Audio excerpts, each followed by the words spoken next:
नमस्कार। आज हम मध्य प्रदेश हाईकोर्ट के एक हालिया फैसले पर बात करेंगे। जी। ये फैसला हिंदू विवाह अधिनियम के तहत तलाक और खासकर क्रूरता के आधार से जुड़ा है। हाँ, ये काफी दिलचस्प मामला है। हम ये समझने की कोशिश करेंगे कि अदालत ने इस विशेष मामले में क्रूरता को कैसे देखा, खासकर जब पति पत्नी के रिश्तों की बात आती है। बिल्कुल, ये परिभाषा बहुत अहम हो जाती है ऐसे केसेस में। तो चलिए देखते हैं। मुख्य बात जो सामने आई वो ये कि पत्नी का कभी-कभी, मतलब सिर्फ कभी-कभी शारीरिक संबंध बनाने से इनकार करना, हाँ। उसे हिंदू विवाह अधिनियम 1955 की धारा 13(1)(a) के तहत क्रूरता नहीं माना जाएगा। है। जब तक कि इनकार लगातार ना हो। ये लगातार शब्द बहुत जरूरी है यहाँ। अच्छा, तो ये मामला क्या था? मतलब शुरू कहाँ से हुआ? देखिए, ये मामला हाईकोर्ट में एक अपील के तौर पर आया था। अपील? हाँ। किसने की थी? पति ने। क्योंकि फैमिली कोर्ट ने उसकी तलाक की अर्जी खारिज कर दी थी। ओह, तो फैमिली कोर्ट ने तलाक नहीं दिया, पति ने हाई कोर्ट में अपील की। जी। और पति ने तलाक मांगा किस आधार पर था? दो मुख्य आधार थे, क्रूरता और परित्याग। मतलब पत्नी का घर छोड़कर चले जाना। और क्रूरता में क्या क्या आरोप थे? आरोप कई थे, जैसे पत्नी का उसके माता पिता के साथ नहीं रहना चाहती थी। अच्छा। मंगलसूत्र या बिंदी वगैरह नहीं पहनती थी, जो शायद उनकी पारिवारिक परंपरा हो। ये भी कहा कि छोटी छोटी बातों पर झगड़ा करती थी, झूठे दहेज केस में फंसाने की धमकी देती थी। ओह।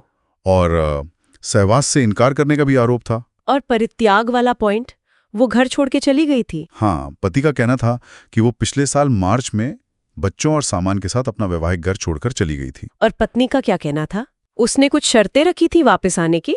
हाँ, पत्नी ने वापस आने के लिए पति से देखभाल और आप कह सकते हैं मान सम्मान का आश्वासन मांगा था। ठीक है, तो कोर्ट ने इन सब बातों पर कैसे विचार किया? पहले परित्याग वाले पॉइंट पर आते हैं। हाँ, देखिए, परित्याग का आधार तो कोर्ट ने सीधे सीधे खारिज कर दिया। क्यों?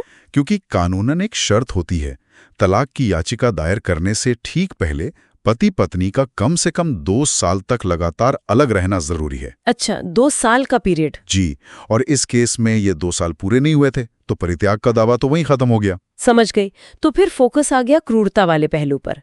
यहाँ चीजें थोड़ी और जटिल हो जाती हैं। बिल्कुल, क्योंकि क्रूरता की परिभाषा बहुत सब्जेक्टिव हो सकती है। सही। तो कोर्ट ने कैसे तय किया धारा 13(1)(a) के तहत क्रूरता क्या है? अदालत ने ये साफ किया कि इस धारा के तहत क्रूरता ऐसी होनी चाहिए, इतनी गंभीर होनी चाहिए। ये कोई रोजमर्रा की छोटी मोटी नोकझोंक नहीं है। तो पति ने जो बाकी आरोप लगाए थे, झगड़े या पत्नी का कोविड के दौरान साथ न होना या पारिवारिक कार्यक्रमों में उसका व्यवहार, इनका क्या हुआ? कोर्ट ने इन सब बातों को वैवाहिक जीवन के सामान्य उतार चढ़ाव माना। अच्छा, नॉर्मल मैरिड लाइफ इश्यूज। हाँ, मतलब शादीशुदा जिंदगी में ऐसी बातें हो जाती हैं। ये अपने आप में इतनी गंभीर क्रूरता नहीं है कि तलाक का आधार बन जाए। ठीक है, अब आते हैं सबसे संवेदनशील आरोप पर, सहवास से इनकार। इस पर कोर्ट का क्या कहना था? ये अक्सर ऐसे मामलों में उठता है। हाँ, ये पॉइंट बहुत अहम है और इस पर कोर्ट की टिप्पणी काफी महत्वपूर्ण है। बताइए। कोर्ट ने पहले तो फैक्ट्स देखे। शादी मई 2007 में हुई। पति पत्नी मार्च 2024 तक, मतलब याचिका दायर होने तक साथ रहें, और उनके 2 बच्चे भी हैं। अच्छा, 2 बच्चे हैं? हाँ, एक का जन्म 2009 में और दूसरे का 2019 में। तो कोर्ट ने कहा कि ये तो अपने आप में सबूत है कि उनके बीच अच्छे सहवास संबंध रहे हैं। सही बात है।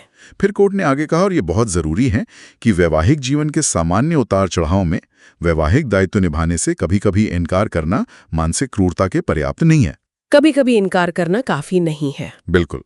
कोर्ट ने साफ कहा कि ऐसी क्रूरता साबित करने के लिए यौन संबंध बनाने से लगातार इनकार होना चाहिए, वो भी बिना किसी वाजिब वजह के। लगातार और बिना वजह, ये 2 बातें जरूरी हैं। जी हाँ, सिर्फ 1-2 बार मना कर देना क्रूरता नहीं है। और पत्नी ने जो जवाब दिया था कि वो देखभाल और सम्मान का आश्वासन मिलने पर वापस आने को तैयार है, उसे कोर्ट ने कैसे देखा? कोर्ट ने पत्नी की इस बात पर भी ध्यान दिया।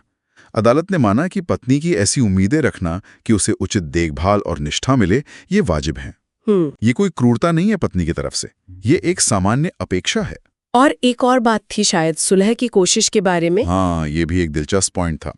कोर्ट ने नोट किया कि पति ने खुद भी पहले सुलह की कोशिशें की थी। अच्छा। तो कोर्ट ने इसका मतलब ये निकाला कि अगर पति ने सुलह की कोशिश की, तो इसका मतलब है कि उसने पत्नी के कथित पिछले बुरे बर्ताव को एक तरह से माफ कर दिया था या नजरअंदाज कर दिया था। ओह, ये भी एक एंगल है, मतलब कंडोन कर दिया था। हाँ, आप कह सकते हैं कि अगर आप सुलह कर रहे हैं तो आप पिछली बातों को पीछे छोड़ रहे हैं। तो इसका मतलब क्या निकला? आखिर में फैसला क्या हुआ? कुल मिलाकर हाईकोर्ट ने फैमिली कोर्ट के फैसले को सही ठहराया। यानी तलाक की अर्जी खारिज। जी, पति की अपील खारिज कर दी गई। और अदालत ने फिर दोहराया कि छोटी मोटी नोक-झोंक झगड़े ये सब तो दिन प्रतिदिन के जीवन का हिस्सा है, इन्हें क्रूरता नहीं माना जा सकता। बिल्कुल। केस का नाम था जितेंद्र जानी बनाम श्रीमती भूमि जानी। तो ये तो हुआ इस केस का विश्लेषण। जी। अगर हम इसे थोड़ा बड़े परिप्रेक्ष्य में देखें तो ये फैसला कुछ अहम सवाल भी उठाता है ना? बिल्कुल। ये सोचने पर मजबूर करता है कि कानून कैसे संतुलन बनाता है। किस चीज के बीच? एक तरफ है किसी रिश्ते के भीतर व्यक्तिगत स्वायत्तता, पर्सनल ऑटोनॉमी, और दूसरी तरफ है वैवाहिक संबंधों से जुड़ी उम्मीदें, अपेक्षाएं। हाँ, ये संतुलन वाकई मुश्किल है। खासकर जब आप क्रूरता जैसी चीज को परिभाषित करने की कोशिश कर रहे हों। कहां पर एक व्यक्ति की निजी सीमाएं शुरू होती हैं और कहां पर वैवाहिक जिम्मेदारियां। और वाजिब उम्मीदों की सीमा क्या है? कौन तय करेगा कि क्या उम्मीद रखना वाजिब है और क्या नहीं? सही बात है। ये सवाल हमेशा बने रहेंगे और हर केस के तथ्यों पर निर्भर करेंगे। लेकिन ये फैसला एक दिशा जरूर दिखाता है कि हर असहमति या हर इनकार क्रूरता नहीं है। बिल्कुल, गंभीरता और निरंतरता जरूरी है। वाकई ये सोचने वाली बात है। चलिए आज की इस चर्चा को यहीं समाप्त करते हैं।